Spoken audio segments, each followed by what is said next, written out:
요한계시록 1장 1절 말씀, 요한계시록 1장 1절.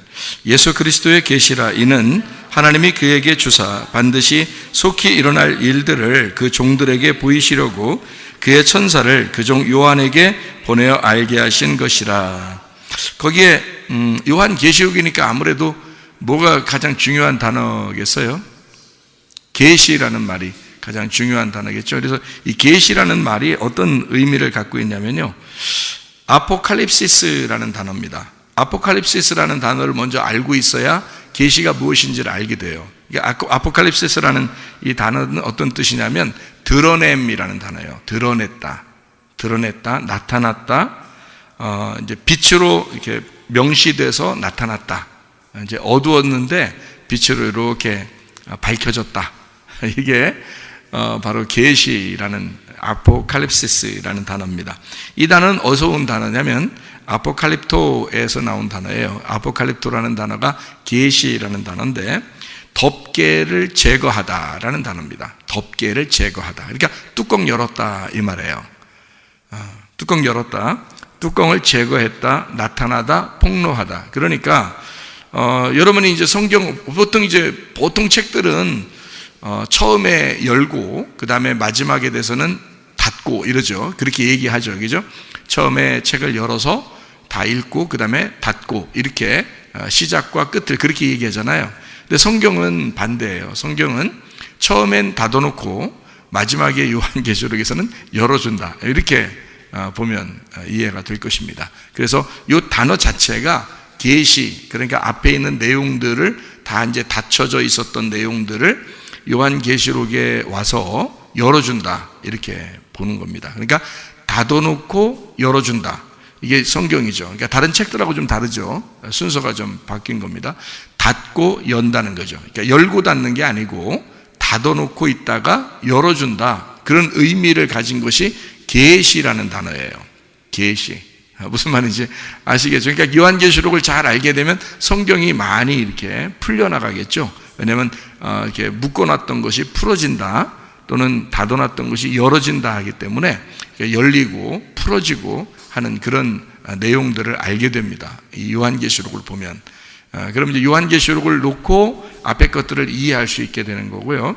앞에 것들을 알아야 또 요한계시록이 이해가 돼요.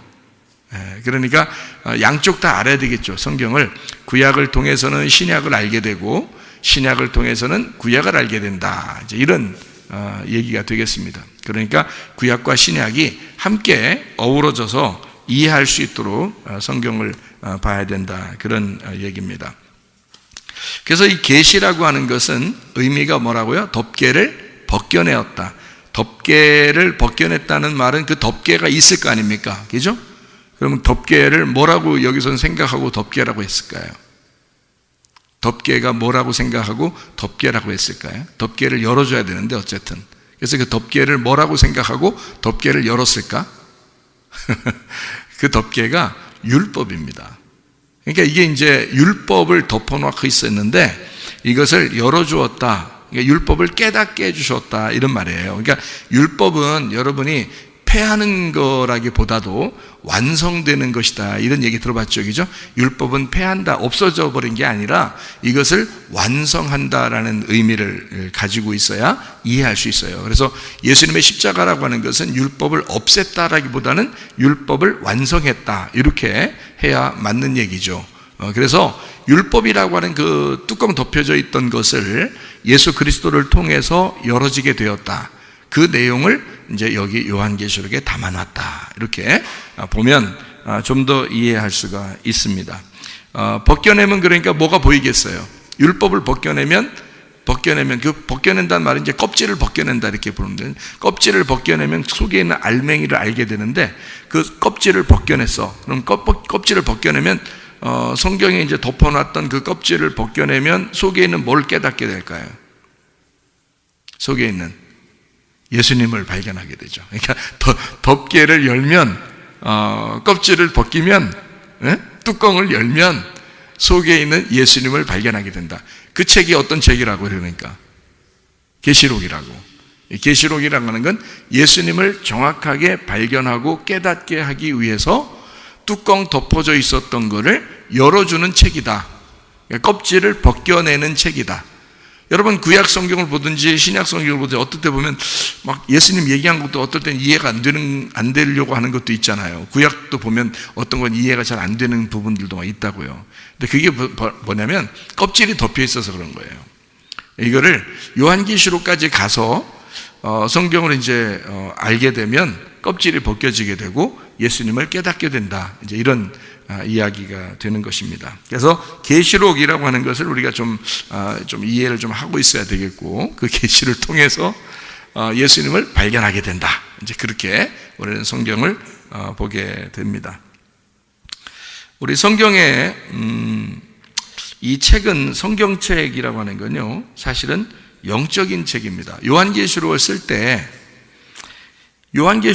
때가 AD 1세기 안에 다 이렇게 신약 성경을 쓰게 되는데, 그때는 구약 성경밖에 없었어요. 그러니까 예수님 때도 구약 성경밖에 없었고 제자들 시대 때도 구약 성경밖에 없었어요. 그래서 이제 바울도 편지를 쓰고 요한도 편지를 쓰고 베드로도 편지를 쓰고 뭐 이렇게 그 편지를 쓴 것을 모아다가 신약 성경을 만든 거거든요. 그러니까 요한계시록이 특별히 마지막에 썼다 이렇게 말하기가 어렵다는 거죠. 그러니까 한마디로 말하면 이 성경을 이제 제가 이렇게 설명을 해주면 왜 이해를 이렇게 해야 되냐면, 여러분이 예수님 때나 예수님 제자 때는 다 뭐만 있었냐면 구약만 있었다고요. 구약만 있었기 때문에 그 구약을 통해서 자기들이 깨달은, 예수님에게 이제 해석을 들은 또는 자기들이 깨달은, 성령으로 깨달은 그 말씀들을 자기들이 정리해서 편지를 보내기 시작했어요. 자기 성도들에게. 그것이 이제 신약 성경이 된 거예요. 근데 그때 이것을 순차적으로, 야, 마태복음부터 써. 마태복음 하는 얘기가 이제 자기들끼리, 야, 그 다음엔 마가 네가 써야 돼. 그 다음엔 뭐, 야, 누가 네가 써라. 그 다음엔 요한 네가 써. 이렇게 하면서 순서를 가르쳐 주면서 쓰라고 한 게 아니고, 성경 마태, 마가, 누가, 요한에서도 마가복음이 최고 먼저 쓰여졌어요. 그리고 다른 이제 성경 여기 뒤에 있는 쭉 얘기 중에서 어떤 것이 더 먼저 쓰여졌다 이렇게 막 이제 누구는 뭐 이게 먼저 쓰였다, 누구는 이게 먼저 썼다 막 이러는데, 사실은 그들이 죽기 전까지가 딱 100년 안쪽이거든요. 그러니까 예수님의 십자가 못 박혀 돌아가시고 한 뭐 7, 80년 안쪽, 100년 안쪽에 모든 것이 이제 신약 성경이 쓰여졌어요. 편지 같은 것들이 다 이제 전달됐고 교회들마다 이것이 다 쓰여졌다. 그 전까지는 이 사람들이 모집해서 보고 있었던 성경은 다 율법서예요. 그러니까 구약에는 율법서들만 보고 있었던 거죠. 그들이 그걸 통해서 신약을 이제 자기들이 깨닫고 예수님에게 듣고 이제 했던 것이거든요. 그래서 이것은 동시에 거의 동시다발적으로 쓰여졌다, 신약이. 그러니까 여러분이 생각할 때는 성경을 쓸 때 요한계시록은 아마 최고 마지막에 미래를 위하여 썼을 거다라고 생각을 한단 말이에요, 사람들이. 예? 그러니까 요한계시록은 신약 성경 중에서도 최고 마지막에 썼을 거야. 그러니까 최고 마지막 날, 이루어지는 날을 위해서 썼을 거야 라고만 생각한다고요. 근데 그게 아니고 신약 성경은 동시다발적으로 100년도 안 되는 시간에 제자들이 막 써낸 거란 말이에요. 그러니까 거의 비슷한 시기에 다 쓴 거예요. 마태복음도 요한복음도 요한계시록도 베드로서도 뭐 다 이게 동시다발적으로 썼기 때문에, 구약은 안 그렇죠. 구약은 뭐 한 엄청난 기간이 소요됐고 그 선지자들도 쭉 소요된 그런 상태에서 쓴 거고, 신약은 거의 같은 시기에 동시에 쓴 것입니다. 그렇기 때문에 요한계시록이라고 해서 마지막에 놓고 그 마지막에 놓은 이 요한계시록은 마지막 날 이루어져야 돼 라고 꼭 정해질 수는 없다는 얘기예요. 제가 얘기하는 거는, 그러니까 이걸 잘 듣고서 성경을 보게 되면 성경 이 계시가 뚜껑을 덮었던 뚜껑을 열어놓는다라는 계시라는 단어인데, 그게 어떤 뚜껑이냐, 어떻게 뭘 덮어놓은 거였냐. 구약 성경을 다시 말하면 율법이 닫혀져서 아직 깨닫지 못한, 이게 무슨 뜻이야 라고 모르던 것들을 요한계시록을 통해서 열게 되고 알려지게 되었다. 이렇게 보면 성경이 이제 요한계시록이 오히려 좀 이해가 된다는 얘기죠. 오히려. 왜냐하면 우리는 먼 미래에 일어나지도 않았던 일을 일어날 거 언젠가 일어나겠지 하고만 생각하던 그 말씀이 바로 지금 이 시간에도 우리에게 이루어지고 지금 2000년 우리의 역사 가운데서도 지금 현대 사회의 역사 가운데서도 일어나고 있는 일들이고 또 물론 앞으로도 일어날 일들이다. 이렇게 할 수 있는 거죠. 그러니까 요한계시록 그런 차원에서 좀 보는 게 오히려 좀 좋다.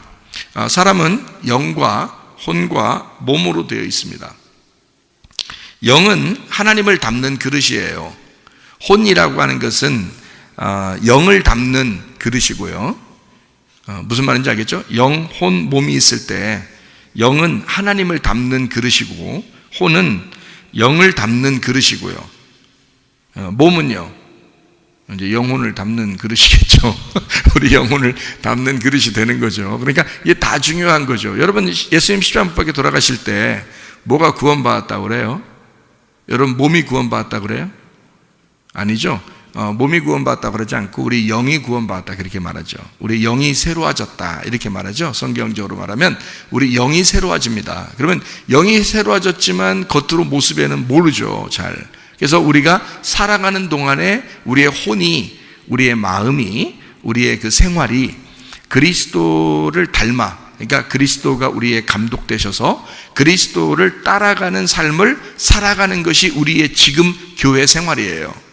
교회 생활을 이렇게 하고 있다가 어느 날 주님께서 이제 우리를 오라 하시면 가야 되겠죠. 여기서 죽어서 갈 수도 있는 거고 뭐 살아서 갈 수도 있는 거고 주님이 오라 하시면 다 올라갈 텐데 뭐가 올라갈까요? 몸이 올라가죠. 몸이. 그러니까 우리의 혼이 가는데 몸이 올라간다고요. 근데 이 몸이 이 몸으로 그대로 갈까요? 변해서 갈까요? 변해서 가겠죠. 하늘나라의 몸은 이런 몸이 아니겠죠. 그죠? 그러니까 우리가 말랐다, 뚱뚱하다, 키가 크다, 작다, 뭐 잘생겼다, 못생겼다, 안경 꼈다, 안 꼈다, 라식 수술했다, 안 했다, 이런 거 하고 전혀 상관없어요. 다리가 한 짝이 있다, 없다, 뭐 이런 거, 병이 있다, 없다, 이런 거 아무 상관없어요. 하늘나라 올라갈 때는 천사처럼 몸이 다 변해서 올라갑니다. 천사처럼. 그래서 몸이 변하는 것을 마지막 날이라고 그래요. 그러니까 주님 앞에 간다 할 때는 영혼은, 영의 구원은 예수님이 십자가 못 박혀 돌아가실 때 이루어진 사건이고요. 우리의 혼이 지금 살아가는 동안에는 이 영을 닮아서 영을 내 혼이 담고 하나님의 영을 담아가지고 내가 이 그릇으로 살아가는 것을 뭐라고 하냐면 혼의 삶이라고 그렇게 말하는 거예요. 이 혼의 삶이 하늘나라에 올라갈 때는 몸이 바뀌어서 올라가는데 이런 몸으로 갈 수는 없다는 거죠.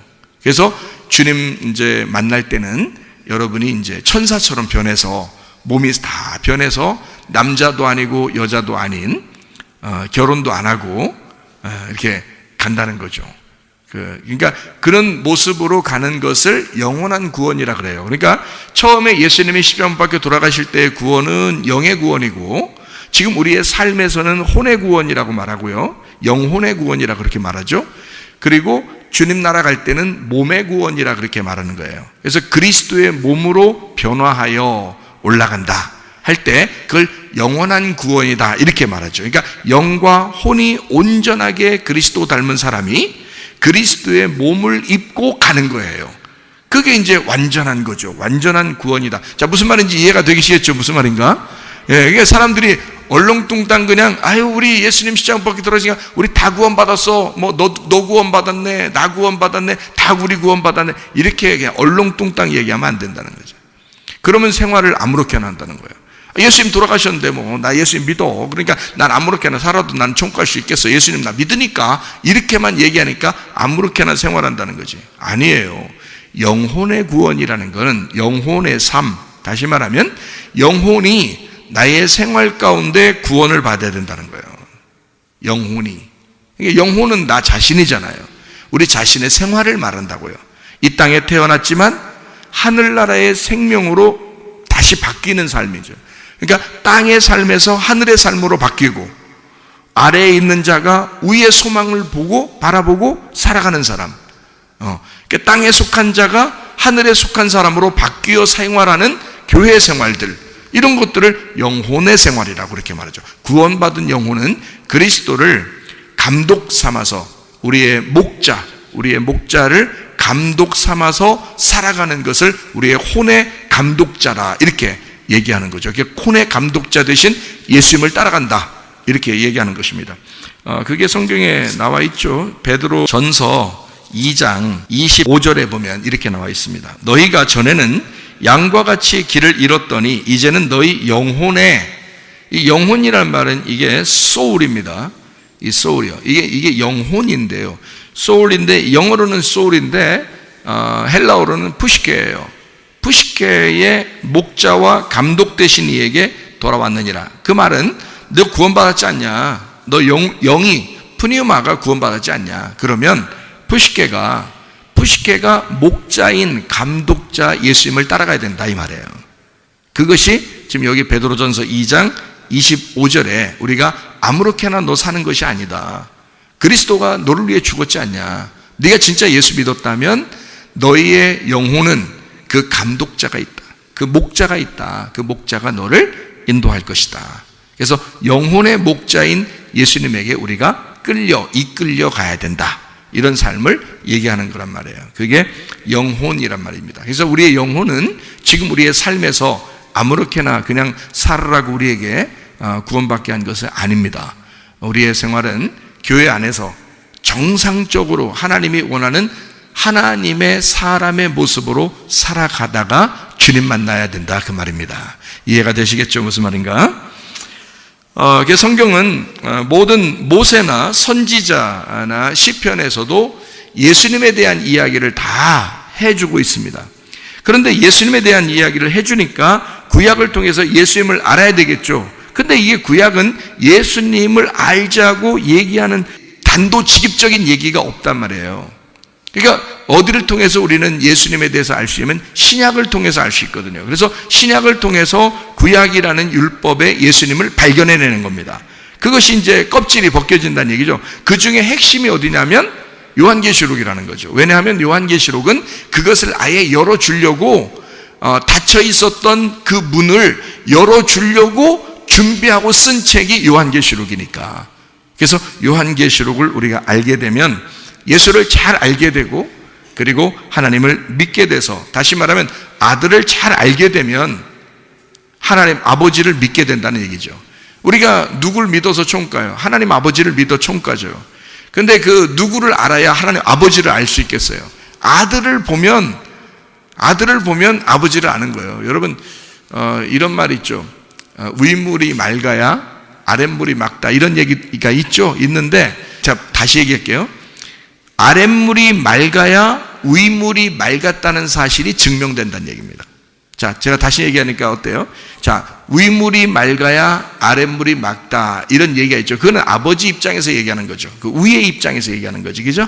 근데 아래로 내려가서 보게 되면 아랫물이 맑으면 위의 물이 맑았었구나라는 것을 깨닫게 된다는 것입니다. 자, 무슨 말인지 아시겠어요? 그러면 우리가 누구를 통해서 누구를 발견하게 되는 거예요? 예수를 알게 되면 그 아버지를 깨닫게 된다는 얘기예요. 아버지 보여요, 안 보여요? 안 보여요. 하나님이 보였으면 우리가 어쨌든 붙들고서라도 알았겠죠. 붙들고서라도 믿었겠죠. 근데 보이지도 않는데 어떻게 믿어요? 어떻게 믿고 어떻게 알겠냐고요. 모르는데. 그래서 예수님이라는 분이 내려올 수밖에 없는 거야. 그러니까 예수님 내려오니까 예수님을 자꾸 알려고 하는 거예요. 예수님을 알려고 하니까 보이지 않는 누구를 알게 된다? 아버지를, 하나님을 알게 된다, 그 말이지. 무슨 말인지 알겠죠? 그러니까 예수님을 알면 알수록 우리는 누구를 깨닫게 되는 거다? 하나님 아버지를 깨닫게 되는 거다. 그러니까 여러분이 부지런히 누구를 아셔야 돼? 예수님을 아셔야 돼. 그러니까 어쨌든 성경을 통해서 뭘 깨달으려고 해야 된다? 예수님을 깨달으려고 해야 된다. 예수님을 알면 알수록 하나님을 믿게 된다는 거죠. 이게 성경이라는 게. 그래서 요한계시록은 뭐라고요? 이걸 뚜껑을 열어주니까 예수님을 발견하게 되고, 예수님을 알면 알수록 누구를 더 잘 믿게 된다? 하나님을 더 잘 믿게 된다. 이것을 알려주는 책이 요한계시록이다. 지금 요한계시록을 지금 자꾸 소개해 주는 겁니다, 여러분에게. 왜냐하면 수요일마다 요한계시록을 지금 쭉 설명하려고 생각하고 있기 때문에 그런 거예요. 자, 요한계시록 1장 3절 말씀입니다. 3절 말씀, 이 예언의 말씀을 읽는 자와 듣는 자와 그 가운데 기록한 것을 지키는 자는 복이 있나니 때가 가까움이라. 거기 읽는 자가 나오는데, 읽는 자가 아나기노스코라는 단어입니다. 아나기노스코라는 단어가 뭐냐면 위에 있는 지식을 알게 된다. 그러니까 알아본다는 얘기예요. 분별한다, 알아본다. 그러니까 위에 있는 것을 알게 되는 거. 그러니까 아나기노스코라는 단어를 썼고요. 듣는 자도 복된데, 그 듣는 자가 경청한다, 순종한다, 이해한다, 받아들인다. 그러니까 우리가 보고, 그러니까 자, 읽는 자 그러면 어떻게 된다?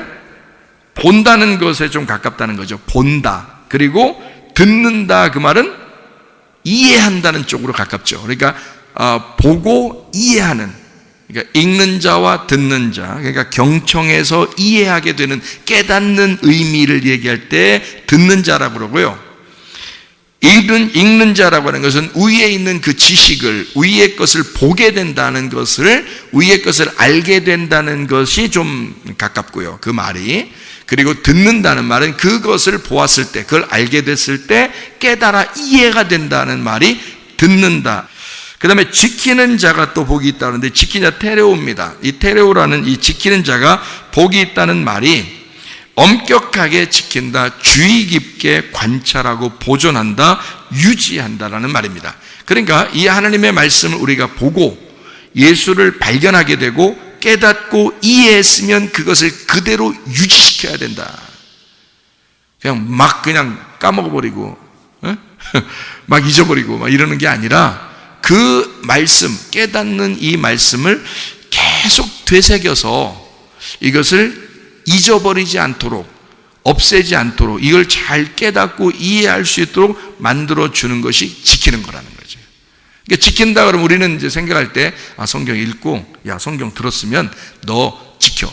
그러면 이제 나가서 뭘 좀 지키려고 한단 말이에요. 나가서 뭐 좀 지키려고 한다고. 근데 그런 지키는 게 아니라고, 여기서 말하는 지킨다는 것은. 그렇게 지킨다는, 행한다, 지킨다 이런 의미가 아니라고요. 여기 말하는 지킨다는 말은 테레오인데요, 이게 주의 깊게 관찰하고 그리고 유지시키고 보존한다는 의미예요. 그러니까 여러분이 알게 된 것을 예수님을 깊이 생각한다, 이게 지키는 거예요. 그러니까 우리가 이제 좀 쉽겠죠. 뭘 하라는 얘기가 아니니까 우리 보고 뭘 하라고 그러겠어요. 이때 당시에는요, 요한계시록을 쓸 때 이때 당시는 다 죽는 시간들이에요. 그러니까 순교하는 그런 때예요. 행하는 게 어디 있겠어요, 행하는 게. 그냥 무조건 잡히면 죽는 건데, 그 당시에는. 근데 무슨 뭘 얼마나 우리 보고 행하라고 그러겠어요. 여러분, 우리도 마지막 때가 되면 환난과 핍박이 우리에게 오게 될 것입니다. 이럴 때 여러분과 제가 이런 때가 가까운 이때에 우리가 그냥 어영부영 이렇게 살 수 없잖아요.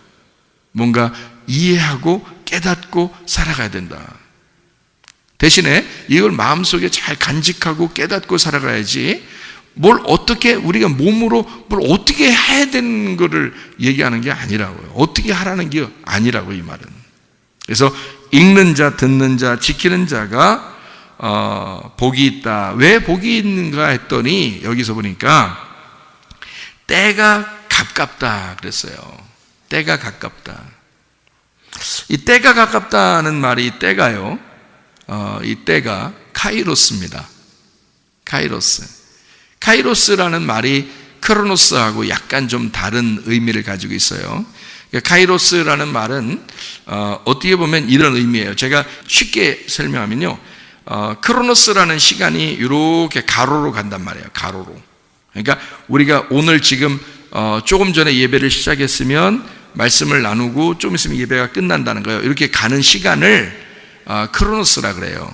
근데 여기서 때는 카이로스란 말이에요. 이런 시간을 얘기하는 게 아니라고요. 지금 우리가 지금 살아가는 이런 시간을 얘기하는 게 아니라 수직으로 오는 시간을 얘기하는 거예요. 그러니까 수평으로 가는 시간을 크로노스라고 한다면, 카이로스는 수직으로 오는 시간을 얘기하는데 수직으로 자기한테 임하는 시간이에요.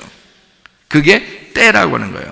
그러니까 때가 가까워. 그래서 어떤 사람이 복을 받는 거냐면 읽는 사람, 그리고 듣는 사람, 지키는 사람이 복을 받을 거야 라는 말이에요. 그러면 무조건 야 한번 읽어봐, 야 무조건 읽으면 그냥 복 받는데 야 무조건 읽어봐, 그런다고 복이 아니고, 이게요, 잘 때가 가까우니까, 주님의 때가 가까우니까 한번 잘 너희가 이해하려고 해봐. 하나님 말씀을 잘 경청해서 주의 깊게 말씀을 듣고 예수 그리스도가 어떠한 분이신지를 네가 좀 이해했으면 좋겠어, 그 말이에요. 때가 가깝잖아. 다시 말하면 너에게 하나님이 침투해 오는 시간, 하나님이 너에게 들어오는 시간이 가깝기 때문이다. 하나님은 어떻게든지 우리한테 들어오고 싶어 하셔요. 하나님이 사랑이 많으신 하나님이시잖아요. 그러니까 하나님은 그냥 우리를 막 지나쳐서 이렇게 가버리시고 그런 분이 아니에요. 항상 우리 곁에서 언제쯤 너에게 들어갈까? 나는 언제쯤 너에게 계속 역사할까? 그래서 계속 수직으로 우리에게 위에서 아래로 계속 우리에게 오시는 하나님이거든요. 그런데 우리는 그냥 그걸 감각을 못 느끼니까 그냥 수평적으로 시간이 지나는 것으로 그냥 쭉 가버린다고요. 그냥 그게 우리의 삶이라고 생각한다고. 근데 우리는 사실 예민하게 뭘 생각해야 되냐면 하나님이 내게 오는 시간을 기다려야 된다는 거죠. 하나님이 내게 오는 시간, 그 시간을 그리워하고 그 시간을 위하여 준비하고, 하나님, 나는 주님이 정말 필요합니다. 나는 주님 없이는 살아갈 수가 없습니다. 주님, 내게는 꼭 필요한 분입니다. 나는 당신 없이는 아무것도 아닙니다. 나는 모든 것을 잃어버려도 내가 잃어버리지 말아야 될 딱 한 가지가 있다면 당신입니다. 예수, 우리 주 예수 그리스도, 당신 밖에는 내가 사모할 리가 없습니다. 이런 마음을 갖는 그 순간이 바로 카이로스의 시간이라고요. 그 카이로스의 시간을 하나님께서는 가깝다, 그러니까 너희들하고 같이 있으니까 이건 운명의 시간이야. 하나님의 하늘의 운명의 시간, 하나님이 정한 그 시간, 시간의 그 한 경점, 너랑 만나는 그 시간, 그 하나님의 적당한 그때, 하나님이 원하는, 하나님이 정한 그 시간, 하나님의 그 조화, 그때 그것이 가까우니까 하나님 언제나 그것이 네 옆에서 영이신 하나님이니까 너한테 그렇게 하고 싶어하는 그 주님을 네가 그리워하고 준비하고 기다려라. 그게 이제 이 말씀이에요. 그러므로 너희가 읽고 이 말씀을 듣고 그리고 이 말씀을 잘 간직해라.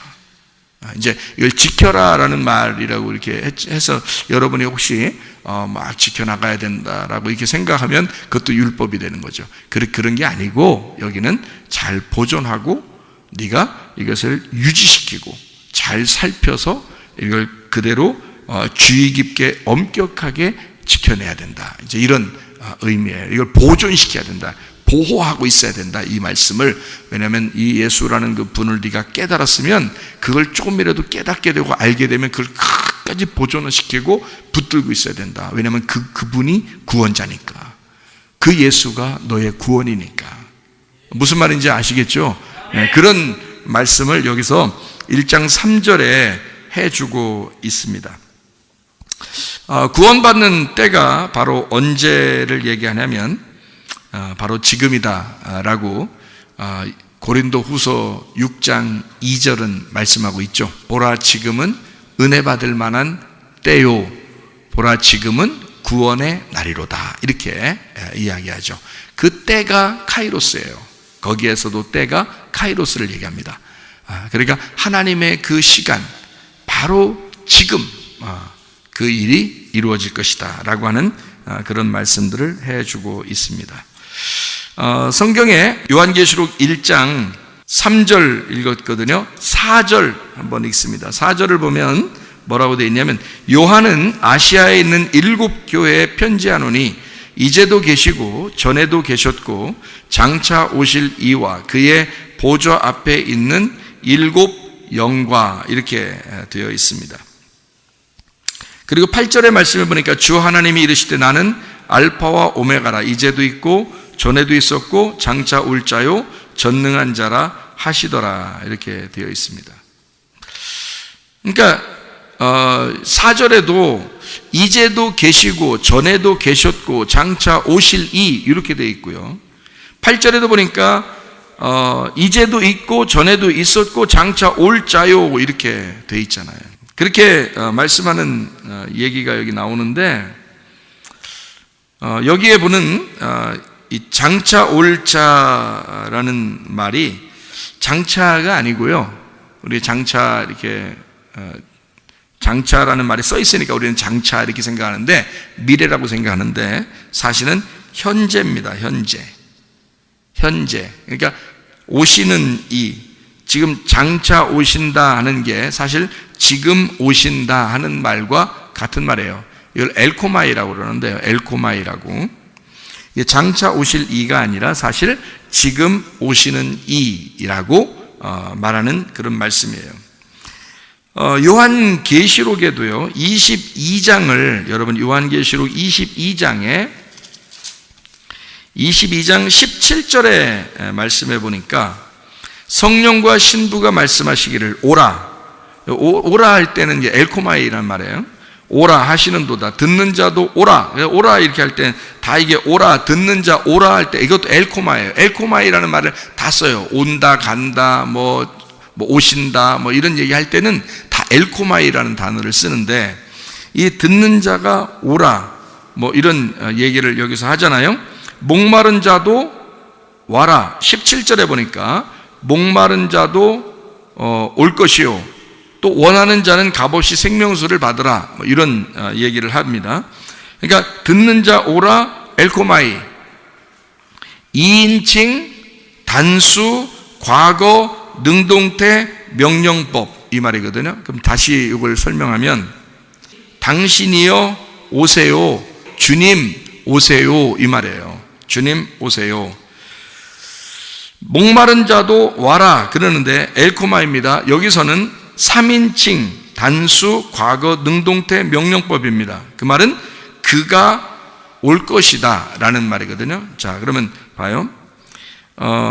듣는 자는 와라, 듣는 자는 와라, 목마른 자도 와라, 이렇게 하는 게 조금 달라요. 그러니까 듣는 자는 2인칭을 썼고 목마른 자는 3인칭을 썼다고요. 그러면 2인칭이라고 하는 거는 뭐냐면은 당신이란 말이에요. 그러니까 당신이 와라. 그러니까 여기서 누구한테 얘기하는, 누가 얘기하는지 보면 아시겠죠, 그죠? 누가 얘기하는지 보면 알겠죠. 그러면 17절에 누가 얘기하는 거예요? 성령과 신부가 얘기하잖아요. 성령과 신부가 얘기하니까 당신이 오세요 그러면 누굴 얘기하는 거예요? 성령과 신부는 누구 보고 당신이 오세요, 당신 보고 오라고 하는 거겠어요. 그죠? 그러니까 2인칭이니까, 그죠? 그러니까 듣는 자는 오세요, 당신이 오세요, 그 말이에요. 성령과 신부가 말하는데 듣는 자는 오세요 그런단 말이에요. 그러니까 당신이 오세요. 누구를 얘기하겠어요? 주님을 얘기하는 겁니다. 그러니까 성령과 신부가 누구에게? 신랑 되신 예수님에게 말하는 거란 말이에요. 신랑 되신 예수님이요 오세요, 이 말이에요. 그리고 목마른 자도 올 것이요, 또 원하는 자는 값없이 생명수를 받으라, 이제 그런 이야기를 여기서 해주고 있습니다. 생명수를 받으라. 생명수가 뭐예요? 성경적으로 이렇게 보면 성령님입니다. 생명수는 성령님이에요. 받아라, 람바노, 취하라. 누가 취하냐면 그가 취한다. 받는 자가 취하게 된다, 그 말이에요. 이걸 받게 된다는 얘기고, 목마른 자도 와라, 값없이 생명수를 받아라 했으니까 목마른 자가 와서 그 목마른 그가 오면 생명수라는 성령을 받게 될 거야 라는 말이죠. 그러니까 성령과 신부가, 이미 성령과 신부가 된 자는 예수님 보고 듣고 오시라고 하는 거고, 그죠? 듣고 오시라는 거고. 자, 뭘 듣고 오시라는 거예요? 자, 내가 가지고 있는 이 말씀을 주님 듣고 오세요, 이 말이에요. 그리고 봐요. 목마른 자가 생명수를 값없이 받게 되잖아요. 그가 누구예요? 그 목마른 자, 그가 생명수라는 성령을 받게 된다 이 말이에요. 그러니까 여러분 어떤 사람이 돼야 되겠어요? 여러분은 목마른 사람이 돼야 돼요. 성경에도 목마른 사람이 와가지고 우물을 해서 물을 뜨러온 사람이 있었어요. 요한복음 4장에. 누구예요? 사마리아 여자죠. 사마리아 여자가 목말랐기 때문에 사마리아 여자가 우물에 물 들어왔단 말이에요. 거기서 누굴 만났어요? 진짜 생명수 되시는 예수님을 만나게 된 거잖아요. 그러니까 예수님이 그 여자한테 뭐라고 해요? 네가 나를 알았다면 나한테 생명수를 달라고 했을 건데 라고 얘기하잖아요. 영원히 목마르지 않는 걸 달라고 했을 건데. 그러니까 목마르지 않는 영원한 생명수를 주겠다. 누구한테? 주님이 우리한테, 그러니까 그 목마른 자들에게 주겠다 그 말이잖아요. 그죠? 그러니까 주님은 그냥 오신다, 나중에 어느 날 오실 거야 이런 말이 아니라 지금도 오고 계시고 지금 오신다 그 말입니다. 생명수를 받아라 그렇게 했고요. 값없이라는 말이 도레안이라는 단어입니다. 22장 17절에 값없이 생명수를 받게 된다 이렇게 할 때 그 값없다는 말이 무료로 준다는 얘기인데 이게 도레안이라는 단어예요. 이게 도레안이 어떤 단어냐면요, 도레아에서 나온 단어예요. 도레아. 이 도레아라는 단어가 무슨 단어냐면 선물입니다. 선물 돈 받고 하는 거 아니죠. 근데 이 도레아라는 단어는 또 희한한 단어가 뭐냐면 이게 도론에서 나온 단어예요. 그러니까 여기 말하는 도레안, 값없이 준다는 이 말은 도레아, 선물인데 도론에서 왔다는 얘기예요. 그 도론이라는 단어가 무슨 단어냐면 희생제물입니다. 희생제물. 그러면 우리를 위해서 희생제물이 되신 분이 누구예요? 예수님이죠. 그러니까 값없이 선물을 주는 그 선물이 뭐라고요? 그러니까 주님이 우리에게 야 목말라, 네가 목말르다고 해서 네가 목말라서 물 좀 달라고 생명수 달라고 하면 내가 생명수를 줄 거야. 근데 값 없이 줄 거야. 어떻게? 네가 값을 치르는 게 아니라 내가 희생 제물을 통해서 내가 죽음으로 너에게 주고 싶어 이 말이에요. 그러니까 우리가 달라고 해서 주는 게 아니라 자기가 선물로 주고 싶어. 원래 막 주고 싶었는데 네가 목말라. 그래서 나는 너 목마른 자에게 줄 거야. 그러니까 목마르다고만 하면 줄 거야 무조건. 그 말이에요. 그러니까 목마른 자에게 선물로 값없이 희생제물 되시는 예수님을 줄 거야. 그러니까 예수님은 자기가 주고 싶어서 아주 안달나신 분이에요. 자기를. 그러니까 사마리아 여자하고 예수님하고 둘이 요한복음 4장에 만났는데 둘 중에 누가 더 안달난 거예요? 예수님이 더 안달난 거예요. 왜 예수님이 더 안달나셨어요? 그 사마리아 여자는 자기 그냥 속 얘기 있잖아요. 아무렇게나 얘기했어요. 솔직히 말하면 예수님은 의도를 가지고 순서대로 탁탁탁 얘기했거든요. 내가 첫 번째 요 얘기 해야지. 저쪽에서 나한테 이런 식으로 얘기할 거야. 그러면 내가 두 번째 이런 얘기를 해야지. 세 번째 이런 얘기 해야지. 네 번째 이런 얘기가, 여자가 아무 말도 안 하고 가만히 있을 때도 내가 누군지 알으면 생명수 달라고 했을 건데 이런 얘기 해주고요. 너 여기 다시는 물 들어 안 와도 될 텐데. 괜히 그런 얘기를 혼자 막 하시는 걸 보니까 사마리아 여자가 안달난 게 아니라 사실은 예수님 쪽에서 안달나신 거예요. 예수님 쪽에서 자꾸 뭘 주고 싶은 거예요. 사마리아 여자가 처음부터 달라고 한 게 아니에요. 왜 당신이 나한테 와서 물 달라고 해요? 이러면서. 근데 의도를 가지고 예수님은 한 거거든요. 접근한 거잖아요. 내가 물 달라고 했다가 저 여자가 왜 물 달라고 하세요? 이러면 야, 네가 날 먼저 알았다면 네가 나보고 물 달라고 했을 건데 하면서 그런 얘기 내가 해줘야지 하면서 계획을 다 예수님이 다 계획을 하시고 가신 거예요. 사마리아 여자가 언제 예수님 만나자고 했었어요? 거기서 몇 시에 우리 만납시다 이런 거 했어요? 그런 거 아니에요. 예수님이 혼자 가가지고 기다리면 만난 거예요. 여자를 만나는 거예요. 그러니까 예수님이 의도적으로 만나시는 거예요. 자, 그러면 이걸 우리가 목마른 자에게는, 자, 사마리아 여자같이 이렇게 목마른 자에게는 예수님이 막 찾아오셔서 주고 싶어 하시는구나.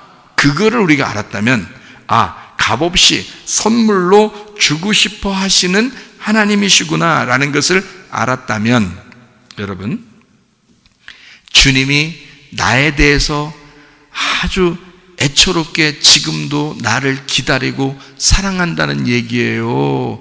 그냥 무덤덤하시겠다는 그런 얘기예요.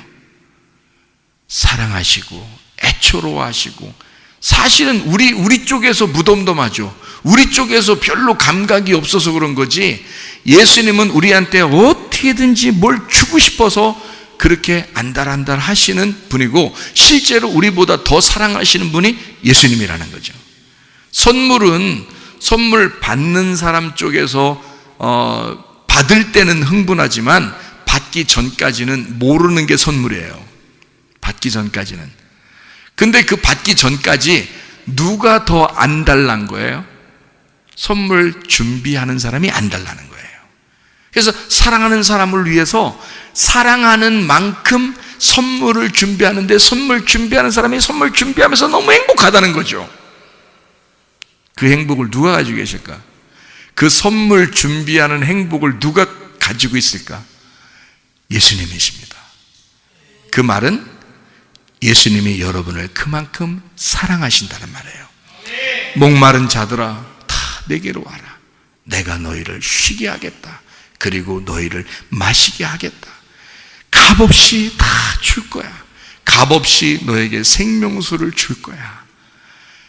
너희들이 나를 기다리는 것보다 내가 너를 더 많이 기다려. 내가 너를 더 사랑해. 그러므로 주님 언제 오실 거예요? 이런 거 걱정할 필요가 없어요. 사실은 우리를 만나시고 싶어 하시는 분이, 더 만나시고 싶어 하는 분이 예수님이시라는 겁니다. 우리 신랑 대신 예수님이 죽고, 자기가 십자가 못 박혀 죽고 부활하고 승천하시고 지금까지 누가 더 기다리고 누가 더 사랑하고 누가 더 그리워하고 있겠어요? 당연히 예수님 쪽이죠. 예수님이 우리를 그렇게 그리워하신다고요. 문제는 우리가 목마른가, 그만큼 목마른가 하는 것입니다. 주님에게 대한 목마름이 내게 있는가? 값없이 주님이 생명수를 주시겠다고 하는 그 생명수를, 그 성령을 여러분은 정말 간절하게 기다리는가? 하나님이 우리에게 가장 주시고 싶어하는 그 좋은 것은, 하나님이 주시고 싶어하는 것은 성령이라고 그랬죠. 누가복음 11장 13절에 아비가 생선 달라고 하는 아들에게 뱀 주겠냐 뭐 이러잖아요.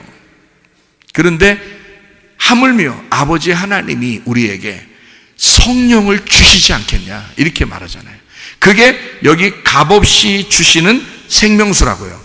그 값없이 주시는 그 생명수 대신 예수님을 우리에게 끊임없이 베풀고 공급하시기를 원하시는 분이 주님이시라. 그러므로 여러분과 저는 목말라, 주님 내가 목마릅니다. 주님 오늘도 목마릅니다. 주님 나에게 날마다 목마릅니다. 주님 이 계시의 말씀을 통해서 내게 열어주시고, 하늘의 보화를 열어주셔서, 하늘의 문을 열어주셔서 내게 하늘의 생명수를 허락해 주시옵소서. 우리 가정에 하늘의 생명수가 떨어지기를 원합니다.